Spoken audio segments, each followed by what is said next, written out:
Hi everyone. In this video, we will be talking about using integration by substitution on definite integrals. So in these examples, we're going to look at two different ways to do this. But first, let's remember how to use substitution for an indefinite integral or an integral without bounds. So if we're given a composite function f of x equals g of u of x, and if g, capital G, is an antiderivative of little g, then whenever we integrate f of x dx, we can rewrite this as g of u times du over dx times dx and integrate g of u instead. So these symbols can be a little bit hard to unpack. So let's just straight away look at an example. So first off, if we are asked to integrate the integral of, in parentheses, 4x minus 5, all of that cubed, we can identify f, g, and u that tells us this is a composite function. So first off, we can see that f of x is what we're asked to integrate. So this is 4x minus 5 cubed. Okay, so this is our original integrand is just f of x. But now we want to write f as a composition of two functions. So the way that I think is an easier way to think about this is to find the parentheses in the question. So oftentimes our compositions will have parentheses, and we can just write u of x as whatever is inside those parentheses, and then g of x is everything else. So this g of x, if we replace what's in the parentheses, we replace just what's in the parentheses with an x, then we are left with x cubed. So this is one way that I like to find composite functions is there's some parentheses somewhere. It may be implied, for example, parentheses being implied as within a square root, but things like that. So we can just double check that f of x is g of u. So we can double check and look at g composed with u is whenever we put u inside of g. So remember that little circle symbol, we can read this out loud as after. So we do g after u, which means we do u and put that inside of g. Okay, so this does indeed work. Okay, so we can identify the functions g and u that compose to f. And then we are going to change our integral to be in terms of u, right? So whenever we look here at our top equation, we're changing an integral with f and x into an integral with g and u. So we are changing, substituting, going from an integral in x to an integral in u. So to do that, we need to find out what du is equal to and dx is equal to and change it in that way. So if we know that u of x is equal to 4x minus 5, and we also know that we can take the derivative of both sides, du dx is equal to 4. So this just came from taking the derivative of both sides. So we can write the derivative of u as du dx, and the derivative of 4x minus 5 is just 4. And now we can do some algebraic manipulation. So we're going to treat this du over dx as a fraction. So we're going to multiply by dx on both sides, and that's going to clear the denominator on my left side and add a factor of dx on my right side. And then I'm going to divide by 4. So du over 4 equals dx. So this is a little bit of an abusive notation because we know that du dx is not really a fraction, but we can look at it in this way to help us rewrite our integral. So you may have your instructor tell you that this is not a fraction, and it's not, but this just helps us rewrite our integral to treat it like a fraction. Okay, so now that we know what dx is, we are going to rewrite our integral. So I'm going to copy down my original integral, 4x minus 5 cubed dx. And now I'm going to replace everything. So I'm going to replace my 4x minus 5 that was what we set our u to be.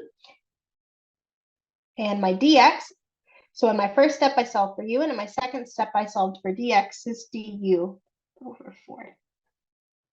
Okay, so now I need to integrate this, so I'm just going to bring the 1 over 4 in front. So I'm going to rewrite this as 1 over 4 u cubed du, and 1 over 4 stays in my integral. And then whenever I integrate u cubed, I'm going to add 1 to the power and divide by the new power. And then I always, always, always, in an indefinite integral, add c. So this is going to be 1 over 16 u to the 4th plus c. And one thing I like to say whenever we're using integration by substitution is, yes, this is an answer to the question, but we want to leave the question like we found it. So the question was given to us in terms of x, so we should write our answer in terms of x as well. So we just put the 4x minus 5 back in, and then this is our answer. Okay, so we write f as a composition, do some algebraic manipulation with u and du, and then we change our integral from x's to u's, integrate, get an answer in u, but then change our answer back into x's. Okay, so like I said, this is how we do indefinite integrals, integrals without bounds, using substitution. But the point of this worksheet is to specifically look at whenever we are using definite integrals and using substitution with definite integrals, because this going back and forth between u and x, we can do it in 2 ways. So the process is going to change slightly for definite integrals. So the first 2 steps are the same, but now whenever we are going to rewrite the integral, we can either change our bounds to also be in terms of u, or we can use the substitution on an indefinite integral and then evaluate using x. So let's look at what that means.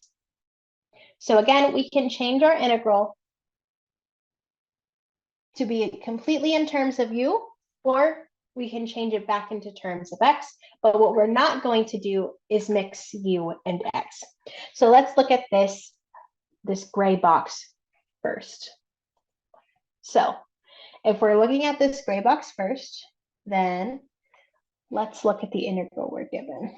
So we are going to integrate, we are going to integrate from 1 to 2 of 4x minus 5 cubed du. Okay, so if we want to integrate g of u with u bounds, so the same thing that we did before is we are going to put u as 4x minus 5. We take the derivative of both sides. We then are going to solve for dx.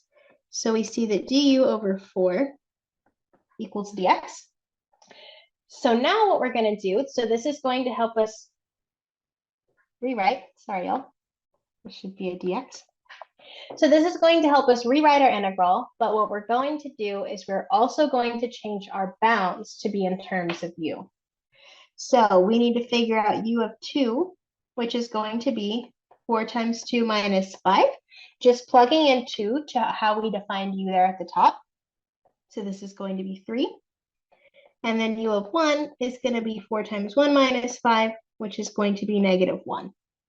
So when we rewrite our integral, we are also going to change our bounds. So we're no longer going to go integrate from 1 to 2. We're going to integrate from negative 1 to 3. So then just like before, we are going to pull our 1/4 as a coefficient.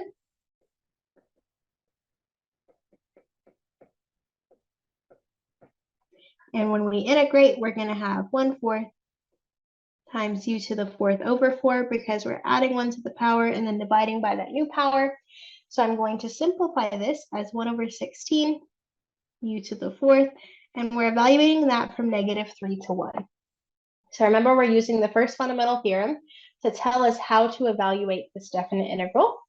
So remember that we're going to plug in my 3 first, and then subtract, plugging in my -1. So 3 to the 4th is 81. So this is going to be 81 over 16 minus -1 to the 4th is 1. So this is going to be 80 over 16, which is going to simplify down to 5. Okay, so in this first option, we change the integral completely to u. So we do all of our substitutions, but then we also change our bounds to be in terms of u and evaluate those bounds from the u. So if we look back at what we did for the indefinite integral, remember that our final answer was changed back to x's. So in this method, whenever we have a definite integral, we never go back to x. Never go back to x, and we just evaluate in terms of u. Okay, so this is why we're integrating g of u with u bounds, and we never go back to x. So this is one option. We transition completely to u, and we never look back.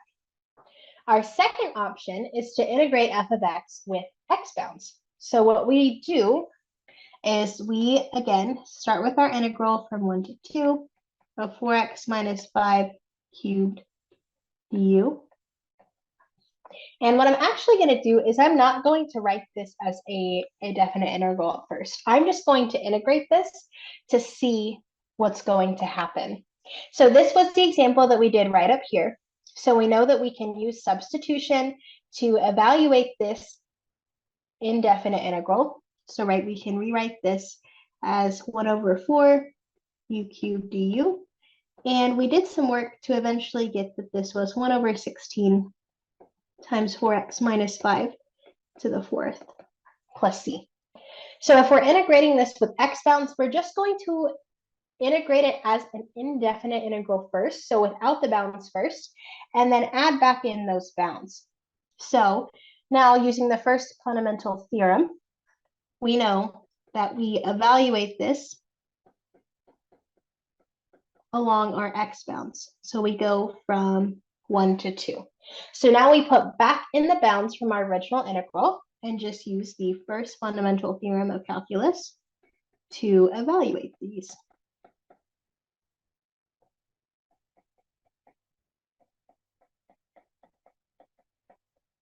Okay, so we're going to have 4 times 2, which is 8, minus 5 to the 4th, which is 3 to the 4th. So we're going to have 81 over 16 minus 4 times 1 is 1, minus 5 is -1 to the 4th times 1 over 16. And we actually are going to end up getting the same thing. So this is what should happen. So you should get the same answer regardless of the method in which you use to solve the integral. Okay, so we can either, in the gray box, go full u. So we change our integrand to u, we change our bounds to u, and we integrate completely with u. Or we can go back to x. So use u to integrate, but then evaluate using our x bounds on x. So let's look at what's happening graphically. So remember that definite integrals solve the problem for us of finding the area under the curve of some function. So if we look at the graph, this first graph is looking at f of x. So this is looking at f of x from x equals 1 to x equals 2. Right, so this was the indefinite integral that we were asked to evaluate, and that's the area that we should get. So now we can look at what happens whenever we perform substitution. So now if we look here, now we're looking at g of u from x equals -1 to x equals 3 is what's shaded here in black. And so if you look at this, you can see, okay, these two shaded regions look like they're going to have a similar area, right? We can believe that, okay, these two shaded regions, they're not super different. They're around the same size. So what is the problem here? So the problem that often occurs is that a lot of times, if we go back up here to this red, a lot of times if you forget to change the bounds from x to u, then you're going to get something that doesn't quite work. So if we start with our integral, and we change it to u, but we forget to change our bounds, and we leave our bounds as going from 1 to 2, then we can, when we get to the point where we are evaluating our integral, then we're plugging in x equals 1 and x equals 2 to some bound on u. So whenever we evaluate this, we're going to have 1 over 16 times 2 to the 4th minus 1 over 16 times 1 to the 4th. So 2 to the 4th is going to be 16 over 16 minus 1 over 16. This is going to give us 15 over 16 here. Let me box this in red because this is not the same as our previous answers. So this is way less. 15 over 16 is less than 1. So we can say, okay, sure, I forgot the bounds, but what's happening graphically? What makes it so off? So if we look down here, we saw that the gray area and the blue area seem to be pretty similar in size. But what's happening here is in this red, if we're looking at g of u, but now we're only going from x equals 1 to x equals 2, we can see that this shaded region in red is much smaller than the shaded region in blue. And that's going to be a problem, and it's what's going to have our answer be incorrect.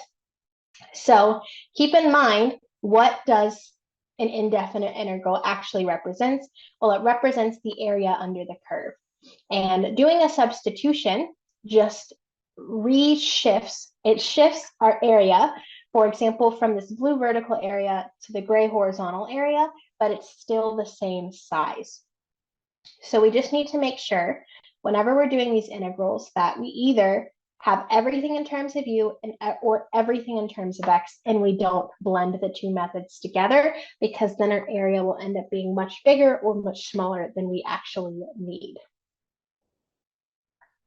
Okay, so on the filled in worksheet, it has a lot of these oral explanations that I just gave written out for you. So check that out if you want to see a written explanation of everything I just said out loud. But in the meantime, we hope that this helps, and good luck.